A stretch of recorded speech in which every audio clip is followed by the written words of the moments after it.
हर माँ की तरह हमारी माँ को भी हमारी शादी करने की बहुत जल्दी थी। इसलिए हमारे पैदा होने के बाद से ही थोड़ा थोड़ा करके हमारी माँ ने हमारा दहेज बनाना शुरू कर दिया था। लेकिन ये तो सब नसीबों की बातें हैं, कब किसकी शादी हो, जल्दी हो या लेट। मम्मी हमेशा हमें कहती कि अपने अच्छे नसीबों के लिए ऊपर वाले से प्रार्थना किया करो। मेरा नाम प्रिया है और हम 2 बहनें हैं। मैं अपनी दीदी से 2 साल छोटी हूँ, मगर हम दोनों बहनों की शादी एक साथ ही हुई। मेरे लिए अच्छा रिश्ता आया तो मम्मी पापा ने हाँ कर दी और कहा कि हम दोनों बेटियों की शादी एक साथ करेंगे। क्योंकि हम इतने अमीर नहीं थे, इसलिए मम्मी पापा ने सोचा कि हम दोनों बेटियों की शादी साथ करेंगे ताकि डबल खर्चे से बचा जा सके।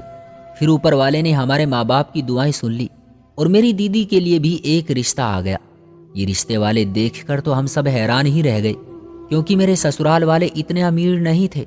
मेरा होने वाला पति एक ऑफिस में छोटी सी जॉब करता था। उसकी सैलरी इतनी ज्यादा नहीं थी, लेकिन दीदी के ससुराल वाले बहुत अमीर थे और उसका होने वाला पति अपना कारोबार करता था। उसके पास गाड़ी और बहुत प्यारा सा घर था।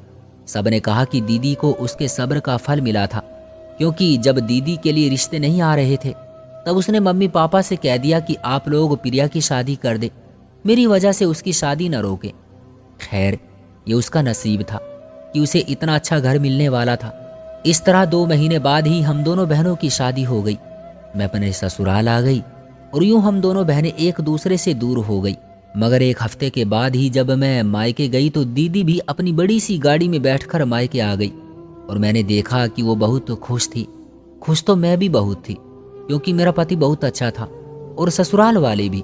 अभी तक तो बहुत मोहब्बत से बातें कर रहे थे सब मेरे साथ। इस तरह हमारे माँ बाप को भी हमें खुश देखकर बहुत सुकून मिला, क्योंकि माँ बाप के लिए इससे बढ़कर कोई खुशी की बात नहीं होती कि उनकी बेटी अपने ससुराल में खुशी से रह रही है।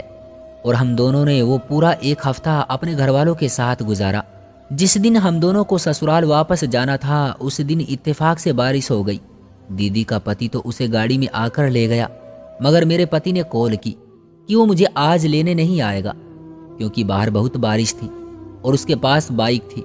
इसलिए वो नहीं चाहता था कि मैं भीग जाऊं। इसलिए वो मुझे लेने के लिए अगले दिन आए और उस दिन बारिश नहीं थी। मैंने सोचा कि काश कि मेरे पति के पास भी गाड़ी होती, लेकिन फिर मैंने ऊपर वाले का धन्यवाद किया, क्योंकि उसने मुझे भी बहुत सी चीजें दी थी। यूं मैं ससुराल आ गई और शादी के वो सुनहरे दिन पर लगाकर उड़ गए और अब जिम्मेदारी वाले दिन आ गए थे। फिर हम दोनों बहनें कभी एक साथ मायके नहीं जा पाए, क्योंकि कभी वो बिजी होती थी और कभी मुझे ससुराल से मायके जाने की इजाज़त नहीं मिलती थी। और हम दोनों फ़ोन पर एक दूसरे से बातें करती रहती थी और हम दोनों बहनें एक दूसरे का हाल अच्छे से जानते थे। हमारी शादी को 1 महीना हुआ तो मैंने तो सबको खुशखबरी सुना दी, मगर दीदी पीछे रह गई। 1 हफ्ते बाद फिर दीदी भी प्रेग्नेंट हो गई और हम सब ने ऊपर वाले का धन्यवाद किया। इस बीच हम दोनों एक दूसरे को अपनी तबीयत के बारे में बताती रहती थी। उस बीच हम दोनों की तबीयत खराब थी, मगर उसका पति पैसे वाला था, इसलिए उसके लिए ये समय ज़्यादा मुश्किल नहीं रहा, क्योंकि वो अपना चेकअप करवाती रही। मगर मैं पैसे की तंगी की वजह से डॉक्टर के पास नहीं जा पाई, मगर उसके बावजूद ऊपर वाले ने मुझ पर बहुत रहम किया और फिर 9 महीने बाद मेरा बेटा पैदा हुआ और अपने बेटे को गोद में लेते ही मैं अपने सारे दर्द भूल गई। और फिर हम सब इंतज़ार करने लगे कि कब दीदी की डिलीवरी होगी, क्योंकि उन दिनों वो भी अस्पताल में थी। खैर, 1 हफ्ते बाद ही दीदी ने बेटी को जन्म दिया और हम सब बहुत खुश हुए, क्योंकि उसके घर में दौलत की कमी नहीं थी। वहाँ बेटी की परवरिश अच्छी तरीके से हो जाती। गरीब बेचारे के यहाँ बेटी पैदा हो जाए तो उसे दहेज की फिक्र हो जाती है। जब मेरा बेटा 1 महीने का हुआ तो मैं उसके घर उसकी बेटी को देखने चली गई। मैंने देखा कि उसके ससुराल वाले बहुत खुश नजर आ रहे थे। फिर 2 महीने बाद मैं मायके गई तो दीदी भी वहाँ आ गई और हमने वो वक्त बहुत एंजॉय किया था। फिर ऐसा ही होता रहा। 2 साल बाद मैं फिर प्रेग्नेंट हुई और मैंने फिर से एक बेटे को जन्म दिया। मेरे ससुराल वाले तो बहुत खुश थे। फिर उन्हीं दिनों मुझे पता चला कि दीदी फिर से प्रेग्नेंट है। 3 साल कब गुजर गए पता ही ना चला। मैंने ऊपर वाले से प्रार्थना की कि इस बार वो भी एक बेटे की माँ बन जाए, क्योंकि ये खुशी अलग ही होती है।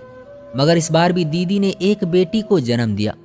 खैर, उसकी किस्मत में यही था। मैं उससे मिलने गई तो वो कुछ बुझी बुझी सी थी। मैंने उससे पूछा, क्या तुम्हारे ससुराल वालों ने तुम्हारी दूसरी बेटी की पैदाइश पर कुछ कहा है? ये सुनकर वो कहने लगी, नहीं बहन, उन्होंने तो ऐसा कुछ ही नहीं कहा। मैं तो खुद ही ये सोचकर उदास हो रही हूँ कि कहीं वो कुछ कह ना दे, मगर अभी तक उन्होंने ऐसा कुछ नहीं कहा। ये सुनकर मैं उससे कहने लगी, जब तुम्हारे ससुराल वाले कुछ नहीं कह रहे तो तुम भी फिक्र मत करो, देखना जल्द तुम भी एक बेटे की माँ बनोगी। ये सुनकर वो मुस्कुराने लगी। फिर इसी तरह वक्त गुजरता गया और हमारी शादी को 5 साल हो गए। उन 5 सालों में उसने 2 बेटियों को जन्म दिया, जबकि मेरे 2 बेटे हो गए। दूसरी बेटी के बाद वो बिल्कुल मायूस हो गई थी। दीदी की दूसरी बेटी 2 साल की हो चुकी थी, जबकि मेरा बेटा 2 साल से ऊपर हो गया था। एक दिन मैं मम्मी के घर गई तो दीदी भी वहां आ गई। यूं ही बातों बातों में उसने मुझे बताया कि दूसरी बेटी के पैदा होने के बाद उसके पति और ससुराल वालों का रवैया कुछ बदल सा गया था। मैंने देखा कि दीदी भी बुझी बुझी सी थी। मैं उसकी हालत समझ सकती थी, क्योंकि ससुराल वाले कितने ही अमीर और पढ़े लिखे क्यों ना हो, बेटों की चाह जरूर रखते हैं। इसलिए मैंने उसे तसल्ली देने की कोशिश की, तो वो मेरे कुछ कहने से पहले ही मुझसे कहने लगी, देखो प्रिया, मैं कब से तुम्हें एक बात कहना चाह रही थी। तुम मेरी बहन हो, इसलिए मेरे दर्द को समझ सकती हो। अपनी बहन की बात सुनकर मैं उलझ गई और मैंने उससे कहा कि तुम मेरी बहन हो, तुम्हारी खुशी के लिए तो मैं कुछ भी कर सकती हूँ। ये सुनकर वो कहने लगी, दरअसल मैं तुमसे कुछ मांगना चाहती हूँ, प्लीज इनकार मत करना। मेरी बहन जिंदगी में पहली बार मुझसे कुछ मांग रही थी, इसलिए मैंने झट कह दिया कि तुम मेरी बहन हो, तुम मुझसे जो मांगने वाली हो वो मैं तुम्हारे मांगने से पहले ही दे रही हूँ। ये सुनकर दीदी कहने लगी, अगर हम दोनों अब की बार फिर प्रेग्नेंट हो गए और अगर तुम्हारा बेटा पैदा हुआ तो वो तुम मुझे दे देना, और अगर मेरी तीसरी बेटी पैदा हुई तो मेरी बेटी तुम ले लेना। ये सुनकर मैं हैरान रह गई, क्योंकि ये इतना आसान काम नहीं था। बेटी हो या बेटी, उसे किसी दूसरे के हवाले करना आसान नहीं होता।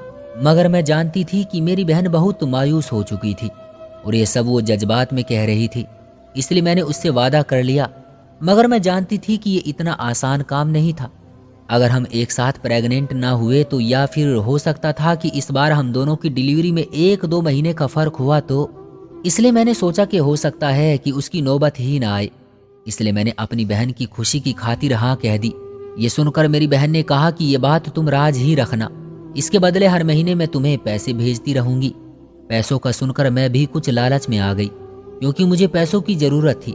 वैसे भी मेरा बेटा अच्छे घर में जा रहा था और यह बात मेरे लिए बहुत खुशी की थी। लेकिन मैंने कहा कि अगर हम अपने ससुराल में रहे तो ये बहुत मुश्किल हो सकता है। तो दीदी ने मुझसे कहा कि हम दोनों 9 महीने के लिए बाहर घूमने चले जाएंगे, तुम्हारा और तुम्हारी फैमिली का सारा खर्चा मैं खुद उठाऊंगी। मैंने दीदी से कहा, ठीक है, मैं आकाश से बात करूंगी। मैं अपने ससुराल गई तो मैंने रात को आकाश से कहा कि हमारी शादी को 5 साल हो गए हैं, हम आज तक कहीं भी घूमने नहीं गए। प्लीज, दीदी भी अपनी फैमिली के साथ घूमने जा रही है, हम भी उनके साथ ही जाएंगे, आप भी चलो ना। आकाश ने थोड़ी देर कुछ सोचने के बाद कहा, मेरे पास इतने पैसे नहीं हैं कि मैं तुमको बाहर घुमाने ले जा सकूं। फिर मैंने आकाश से कहा कि आप इस बात की टेंशन मत लो, मैं तुमको पैसे दूंगी। आकाश ने प्रिया से हैरानी से पूछा, तुम्हारे पास पैसे कहाँ से आए? वो मेरे पास कुछ पैसे जमा हैं, वो मैंने तुमसे छुपा रखे थे। आकाश बोला, तो ठीक है, जब तुम इतनी जिद कर रही हो, वैसे कब जाने का प्लान है? जब दीदी जाएगी तो मैं तुम्हें बता दूंगी। अगले दिन मैंने दीदी को बता दिया कि आकाश जाने के लिए मान गए हैं। दीदी ये सुनकर बहुत खुश हुई। वक्त गुजरता गया और हम अपने प्लान पर काम करने लगे।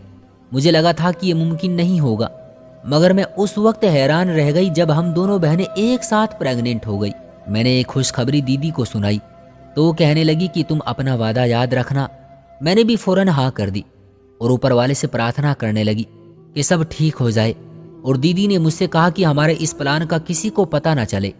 दीदी ने मुझे कुछ पैसे दिए, मैंने वो पैसे आकाश को दिए और कहा कि कल के हमारे टिकट हो गए हैं, हम कल जाएंगे, तैयारी शुरू कर दो। इस तरह हम अपनी अपनी ससुराल से निकलकर घूमने आ गए। ससुराल वालों की तरफ से तो मैं बेफिक्र थी, क्योंकि 2 बेटों के बाद अगर बेटी हुई तो उन्हें कोई फर्क नहीं पड़ेगा। मगर मुझे डर था कि कहीं ये बात मेरे पति को ना पता चल जाए, क्योंकि अगर उसे पता चला कि मैं इसके बदले में अपनी बहन से पैसे लेने वाली हूँ तो वो बहुत गुस्सा होंगे। इस बार मेरी बहन ही इस बच्चे का खर्चा उठा रही थी, इसलिए उसकी और मेरी डॉक्टर एक ही थी और उसने हमें खुशखबरी सुना दी थी कि हमारी डिलीवरी का दिन भी एक ही था। हम दोनों बहुत खुश थे, क्योंकि सब कुछ हमारे प्लान के मुताबिक हो रहा था। फिर वक्त तेजी से गुजरता गया और ये 9 महीने आसानी से गुजर गए। इस बार मेरी खुराक अच्छी थी, इसलिए मेरी सेहत भी अच्छी रही, और ये सब कुछ मेरी बहन की बदौलत हो रहा था। हमारी डिलीवरी का वक्त आया तो हम दोनों एक ही क्लिनिक पर पहुंच गए। दरअसल ये क्लिनिक मेरी बहन की दोस्त का था और उसे हमने पहले ही सब बता दिया था। वो हमारे राज में शामिल थी, इसलिए हमने बेफिक्री से बच्चों को एक ही दिन जन्म दिया। मैं होश में आई तो नर्स ने मुझे मेरा बच्चा पकड़ा दिया, और जैसे ही मैंने अपने बच्चे के जिस्म से कपड़ा हटाया मेरी रूह कांप गई, क्योंकि ये तो एक बेटी थी और ये देखकर मैं परेशान हो गई। मैंने नर्स से पूछा मेरी बहन कैसी है। ये सुनकर वो कहने लगी कि ऊपर वाले से प्रार्थना करो, उनका केस अभी चल रहा है। ये सुनकर मैं परेशान हो गई, क्योंकि हमारा सारा प्लान चौपट हो गया था। मैं सोच रही थी कि अब मैं अपनी बहन को क्या मुंह दिखाऊंगी, क्योंकि उसने इतना खर्चा कर लिया और मेरी भी बेटी पैदा हुई। फिर थोड़ी देर बाद नर्स आई और उसने मुझे बताया बधाई हो, आपकी बहन पर बेटा हुआ है। ये सुनकर मेरा दिल किया कि मैं खुशी से नाचना शुरू कर दूं। आखिरकार ऊपर वाले ने हमारी प्रार्थना सुन ही ली थी और दीदी का अपना बेटा पैदा हो गया। हमने अपने ससुराल में खबर दी और हमने ऊपर वाले से उसी समय माफ़ी मांगी, क्योंकि हम दोनों बहनें एक दूसरे की मोहब्बत में बहुत गलत हरकत करने जा रही थी। हम इंसान बहुत जल्दबाज होते हैं और इसी जल्दबाजी में बाज दफ़ा हम बहुत गलत फैसले कर लेते हैं। इंसान बहुत जल्दी बेसब्र हो जाता है। हम ये भूल जाते हैं जो भगवान बेटी दे सकता है वो बेटा भी दे सकता है। शायद ये दबाव हमारे समाज का भी है। पता चल जाए कि औरत प्रेग्नेंट है, बेटा ही होगा कि रट लगा लेते हैं। शायद हम ये भूल जाते हैं कि ऐसी बातें ऊपर वाले को बिल्कुल भी पसंद नहीं है। तो दोस्तों, ये थी हमारी आज की कहानी। उम्मीद करते हैं कि आज की कहानी भी आपको पसंद आई होगी।